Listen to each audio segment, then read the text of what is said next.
What's up, guys? This is Andrew Frezza and Melissa Dixon from Care Coach Lead, and today we're going to be talking about how to coach the push jerk, and we're going to be narrowing it down to the big three, which is our setup or our rack position actually, and then our dip, and then our catch position, and talk about some of the nuances to look for when you're coaching this and some of the drills and cues that you can use to help improve any of these positions. So let's talk about the rack position first. I think this is probably the place that I see the most errors.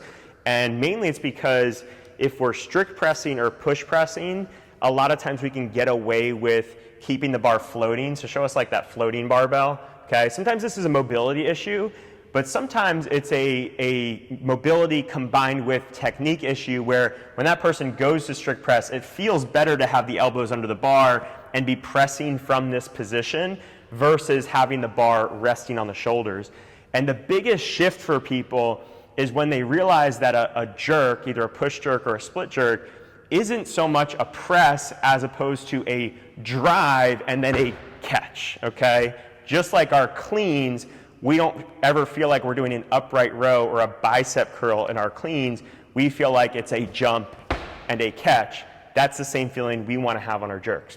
So in order to accomplish that, we need the bar resting on our shoulders, which in turn is then resting on our structure. So when we dip now, the power from the legs and hips is going to be passed through the spine, through the shoulders, into that barbell, and the initial, let's call it 6 inches to a foot of that bar lifting up is all done by the legs. It's almost no press of the arms. The arm is really just the finish and the catch at the end, okay? So what we're looking for here, when I cue this with athletes, I'll usually have them get set up and try to get the bar in the pad of their hand, okay? So where your fingers connect to the palm of your hand, the top there, if that bar can rest in the pad of your hand, it's gonna allow you to keep a full grip. So I'll tell athletes, get your elbows as high as you feel comfortable, as high as you can, while maintaining a full grip and keeping that bar in the pad of their hand. And most athletes will actually have better flexibility than you think in this position once they really know what the goal is that they're chasing. But for those that don't, you might be able to get them there with a little wider grip. Okay, they might just have to widen their grip out. And then for those that don't, even with the wider grip, that's where we know to start working on their mobility. And we could talk about assessments for that in another video. Okay, so this is our rack position. Anything to add on that? So I find a lot of times, I'll put this down to show you. I find a lot of times that in that elbow position, the people who are here, it's not necessarily a lack of mobility, but when they clean the bar up, they hit their collarbone, and that creates this negative feedback of, I don't want to put it closer to my collarbone, when all reality what they need to do is get their delts up to absorb that, and that we actually need that higher elbow position. We need that rack there after that clean to get it there. And then when we're in that jerk, we have it there to sit on. So a lot of times challenging that person to just, hey, hold on, let's see where your mobility is. Now, why is this happening? Let's pull it here. Shows them that getting those delts up gets it off of that collarbone. Yeah, another thing that I'll often hear is like, oh, it hurts when I do that, it hurts when I do that.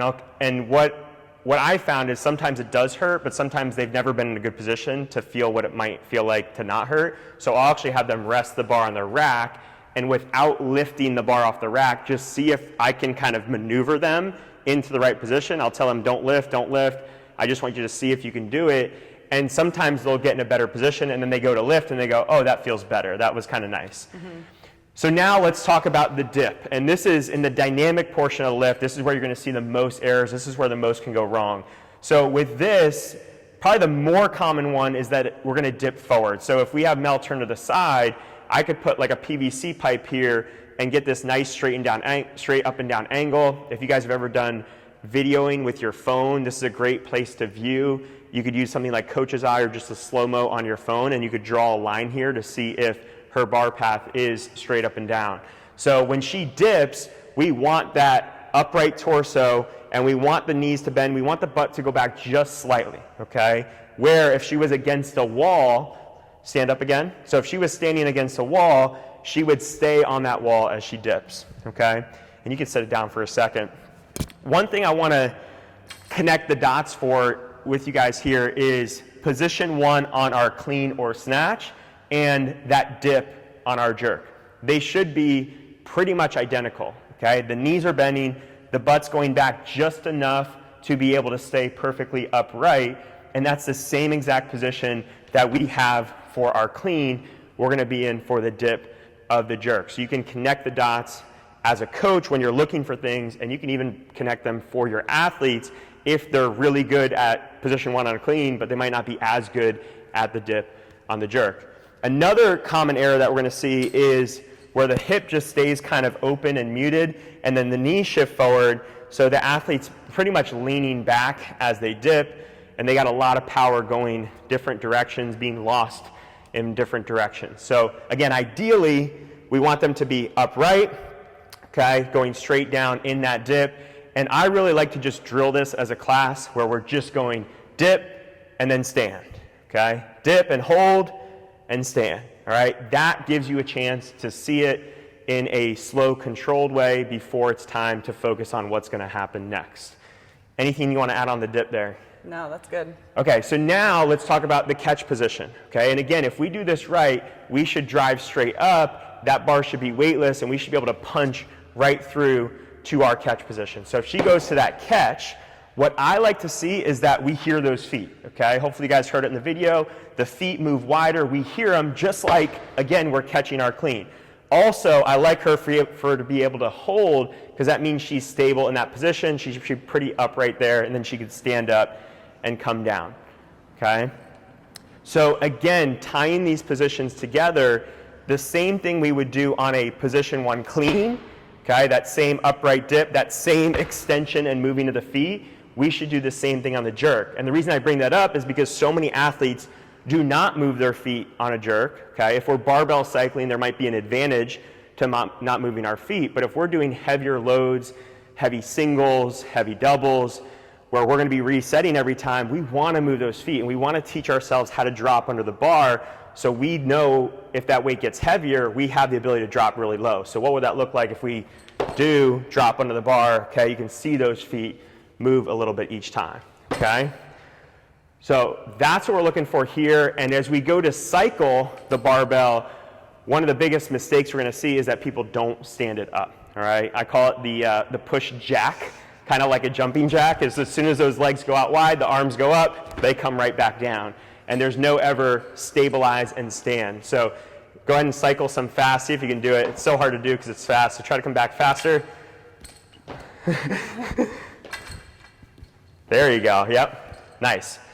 So that's really common where people are basically doing a push press where they're catching with their knees bent as opposed to a jerk. So what I'll do on that to help correct that is don't forget to stand up the bar, or catch and stand. Remember to stand up after your catch, or lock out the legs, finish the rep. That's another thing you can say. Make sure you finish the rep and stand up after you press it out. All those little ways are great ways to get people in a speed of a barbell cycling workout to still make that correction and actually stand up and complete the rep every time. I'm not sure if it was Danny Camargo who taught me this, but someone taught me a bump, bump, bump. What's that? A beat for the bump, bump, bump. Oh, I like that. Bump, bump, bump. So if you don't have that third bump, you can call that out as a coach and say bump, bump, bump, and they're already back down, and you're like, bump.